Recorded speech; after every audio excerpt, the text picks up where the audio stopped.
Restart chapter 21. But remember in chapter 20, that's when Brendan was going to do that one-man band thing in for a YouTube thing. And Joel was helping him. And then remember those two boys, what are their names? Bear and, is the other guy's name Aaron? I can't even remember. Bear and whatever his face is. And then remember they said, well, it was Chase's idea. And remember the girl went and got Chase. And then when Chase tried to get the fire extinguisher away from one of them, when he pulled, it smacked Joel in the head, and then people are thinking that he was in on it and that he beat up Joel again like he did before his accident. And now Brendan's trying to decide whether he believes that he was in on it or whether he thinks that he was innocent, Chase was innocent. Okay, this is from Chase's point of view. It should be familiar to me, sitting on the chairs outside Dr. Fitzwallace's office with Aaron and Bear. I was right, Aaron. Waiting for the axe to fall. Aaron assures me that our butt prints are permanently etched into the seats. I don't remember any of that, but it's accepted fact that the three of us have spent a lot of time here. Aaron settles himself comfortably and grins at me. There's no place like home. I'm not in the mood to grin back. Are you both crazy? What was all that supposed to be about? Bear rolls his eyes. Oh, boo-hoo. The poor geek squad. I'm furious. Forget them. What about me? You've just gotten me into a ton of trouble. What about yourselves? You're both going to get kicked off the football team for this. And for what? So you could spray fire extinguisher foam on a bunch of band instruments? Bear keeps on smiling. At least we weren't the ones who conked Joel Weber. That was an accident.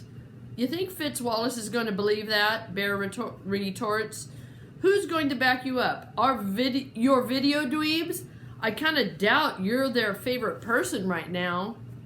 I'm so upset I can barely come up with the right words. You did this on purpose to frame me. We're supposed to be friends, and you were so dead set on wrecking my life that you didn't even care if you went down the drain with me. Aaron's calm. No one's going down the drain. Are you delusional or just stupid? With our reputation, they're going to throw the kitchen sink at us. Community service is something we can only dream about now. We're going to get expelled, and we'd better pray Fitzwallace isn't on the phone right now with the cops. Relax, says Aaron, in an undertone. First off, we are friends, and we're not going to let anything bad happen to you. Just stick with us, agree with everything I say, and we've got this. Are you delusional? No, you are delusional, I hiss. How could there be any way to explain that train wreck in the music room? When the door to the inner office opens, the knob makes a snap like a gunshot. Then Dr. Fitzwallace is upon us, his rage all the more terrible because it's ice cold. Honestly, I can't say I blame him. I'm not thrilled about being in trouble, but if any situation ever justified a principal losing it on 3 students, this is one. He ushers us inside and seats himself while we stand in front of his desk. Well, it's the 3 of you again. I was hoping. He looks at me and shakes his head sadly. All right, let's hear it. Knowing full well it's not going to get me anywhere, I'm about to protest my innocence when Aaron speaks up. I know it looks bad, but we didn't do anything wrong. Bear and I were walking past the band room and saw smoke coming out from under the door. So we grabbed fire extinguishers and ran inside spraying. They were shooting some kind of video, and they had 1,000,000 lights plugged in. Something must have shorted out and caused a fire. Chase heard the yelling and came in to help us, but the video kids attacked us because their project was getting ruined, and somehow Joel Weber hit his head on one of the extinguishers. The principal frowns. That's not how the students on the scene described it. Bear shakes his head understandingly. Don't be too hard on them, Dr. Fitzwallace. They were probably just scared of getting in trouble for starting the fire. The frown deepens. None of my teachers smelled smoke. Aaron sighs with relief. Good. We got it in time. Dr. Fitzwallace shifts his gaze from the two of them to me. And that's what happened? This is it. Time for me to shoot down Aaron's ridiculous lie and speak up for my own innocence. Sure, Dr. Fitzwallace will never believe I was framed, but at least I'll have the satisfaction of throwing those two guys under the bus, even if I have to go with them. Well, the principal prompts. To my astonishment, the anger is completely gone from his expression. He's waiting for my answer, and I think I know what he's hoping to hear. He's rooting for me to go along with Aaron and Bear. Why would a principal want to let three delinquents like us off the hook after such a huge incident? I take an educated guess. It's probably a major hassle to come down hard on students the way he'd have to throw the book at Aaron, Bear, and me. 3 sets of unhappy parents, triple the paperwork, school board meetings, maybe court cases, everything in triplicate. And my eyes find the photographs on the wall, the 2 state championship pictures, my dad and me. Losing Aaron and Bear would be a blow to the Hurricanes, and it would definitely shut down any possibility of me coming back. So I mumble, yeah. Excuse me? It should be an easy thing to say, but each word sits on my tongue like poison. Yeah, what Aaron said is the way it happened. Fitzwallace looks almost relieved, and I know I picked the right answer. Aaron and Bear are both smiling, although they're working hard to keep the celebration inside. They've gotten away with it, and so have I. We're not totally off the hook. We get a bit of a lecture on how we should have called for help or pulled the fire alarm before taking matters into our own hands. He tells us we need to be less impulsive and not so rough with our fellow students. Also, we're not allowed to leave on our own. He calls our parents and they have to pick us up. As we stand in the foyer waiting for our rides, Aaron and Bear are raving about our amazing escape. Seriously, man, Bear tells Aaron, I've seen tap dancing before, but that was filth, like art. Aaron nods. I was afraid Chase was going to mess it up at the end, but our boy came through. Didn't I tell you he'd have our back? I don't say anything, but inside I'm thinking, it's true. I covered for them. I saw a way to save my own butt, and I took it. And in the process, I wrapped myself in their phony story and got drawn back into the old life. So this is what it was like. Make trouble, lie, repeat.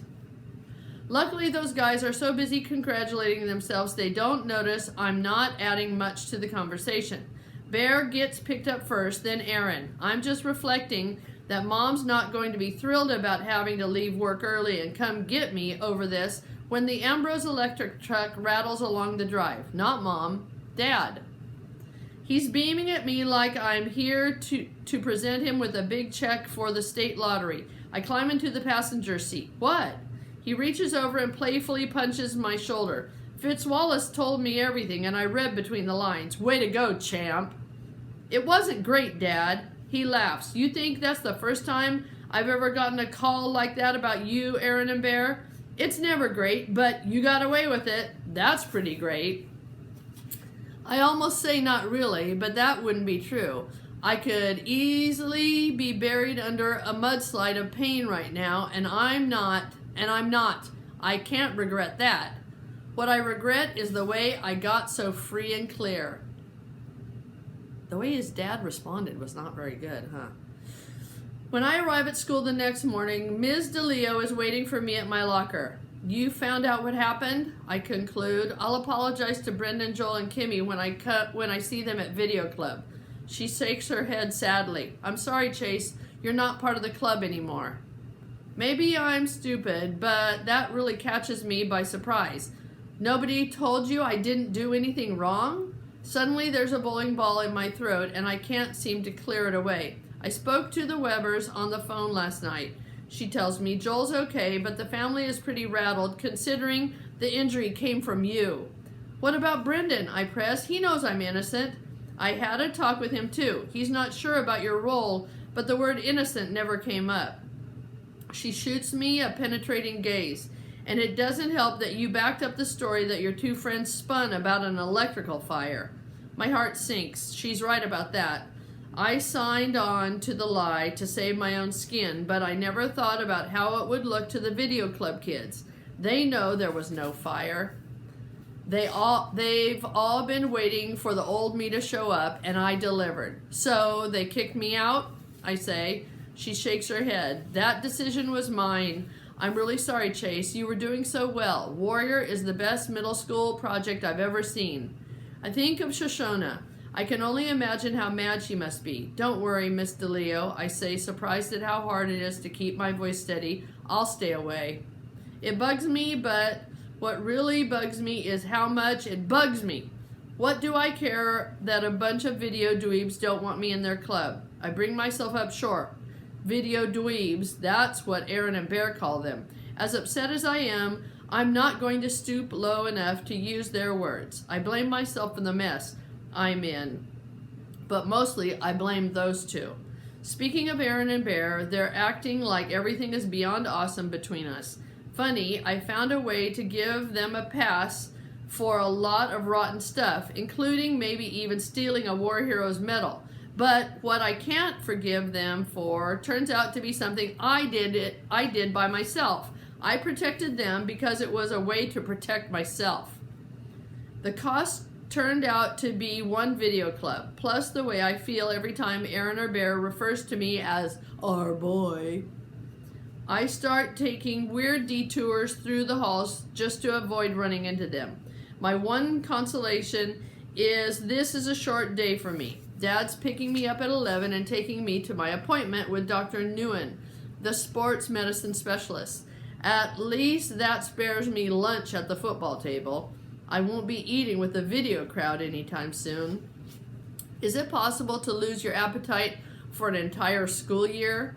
I spot Brendan a couple of times, but when he sees me, he quickly turns away. I catch a glimpse of Shoshona scorching me with a look that would melt titanium. I don't think Joel's even at school. Dr. Nguyen re-enters the exam room and beams at me. Well, young man, I've got good news and better news. The good news is that you exhibit no lingering concussion symptoms, and you're fit as a fiddle in every way.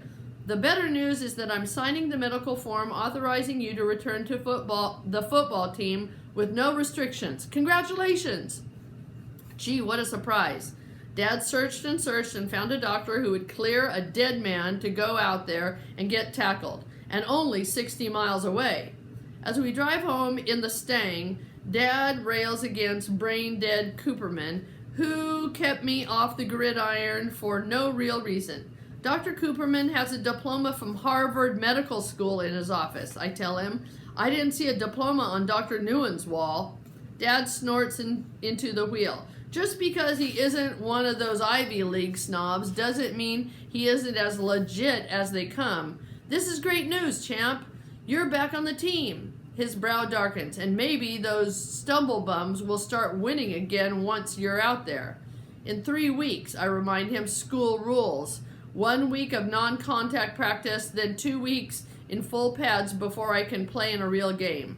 Just in time for a late season playoff run, Dad chortles. I'm not that happy about my triumphant return to football, and it isn't only because of Dr. Nguyen, who would have signed a paper certifying that I was pregnant with triplets if my father had paid him enough. It's not the medical part that bothers me. I know I'm fine. Dr. Cooperman pretty much said so himself. I'm even interested in the game and excited to see if I can be as good as everyone says I used to be. The part I don't like is that the football me is the old me, and I don't want to be that guy anymore. Look how fast my pre-amnesia instincts kicked in the minute Aaron and Bear jammed me up yesterday. But really, what choice do I have? What choice do I have except the Hurricanes? I'm kicked out of the video club, and I lost every one of my friends I made there. Things are finally turning around for you, champ, my dad goes on. But maybe not the way I want them to, I complain. Why? Because a bunch of sissies are ticked off at you? He doesn't understand why the video club thing hurts so much. I'm not sure I understand it myself. It isn't just the kids. Mr. Leo was the one who kicked me out. Teachers, Dad snorts. They have to slap you on the wrist to make it look like they're in charge. You'll notice you're not banned from the football team, and neither are your buddies, Aaron and Bear. When I played, I had the whole faculty wrapped around my little finger. Sure, they threw me in detention every now and then to make it look good, but after the state championship, I called the shots in that school. For the first time, I say it out loud. Aaron and Bear might not be my buddies anymore. Aw, come on, champ, don't be that way. He beams at me. First, that mess with the Weber kid, then the accident. It feels like it took forever to get the old Chase back. Don't tell your mother, but I'm proud of the way you handled Joel. You made your statement, that's for sure. I don't bother to point out that I wasn't making a statement with Joel. It looks more like my buddies Aaron and Bear were making a statement with me. And all it took was a sick imagination and a lot of fire extinguisher foam. By the time we get back to Hiawassee, it's 2:30. No sense bothering to go to school. Dad drops me off at home, making me promise to report to football practice with my newly signed medical form promptly at 4. And I will, not because I want to, but because I am too depressed to resist. Unhappiness sucks all the energy out of a guy. Upstairs in my room, I gaze out the window at the shingles of the sloping roof. For a weird instant, I actually remember sitting out there when I wanted to be alone with my thoughts. Or maybe it's not a memory at all, but something I'm imagining because I've been told so many times that I used to do it. On a wild impulse, I raise the window and swing a leg over the sash. Carefully, really carefully, I crawl out there. I'm expecting to be terrified after what happened. Actually, though, I'm pretty comfortable on the gently sloping shingles. It even feels familiar. It's not a flashback exactly. Still, it has to come from my lost past. I definitely haven't been here lately. I swore to Mom that I'd never go out on the roof again. But she's at work now, and never is a long time. To my amazement, my body arranges itself into the position I'm told I used to prefer. Butt planted, knees bent, feet flat on the shingles. It's a different kind of memory, muscle memory. Amnesia can't touch it. I understand why I liked it up here. It's peaceful and private. The town is all around, but I'm above it, so nothing can reach me. I see the school and the football field I'll be on in a couple of hours. Not far away toward downtown is the Portland Street residence where Mr. Solway lives. And there's the park where we filmed Leaf Man. Just the thought of it brings the bowling ball back to my throat. That means he feels bad. That's the last time I'm ever going to get to work on one of Brendan's crazy videos. Dad says the old Chase is back. I wanted that once, but right now, the new Chase is the life I'd rather have. And I've lost that too. Dun, dun, dun.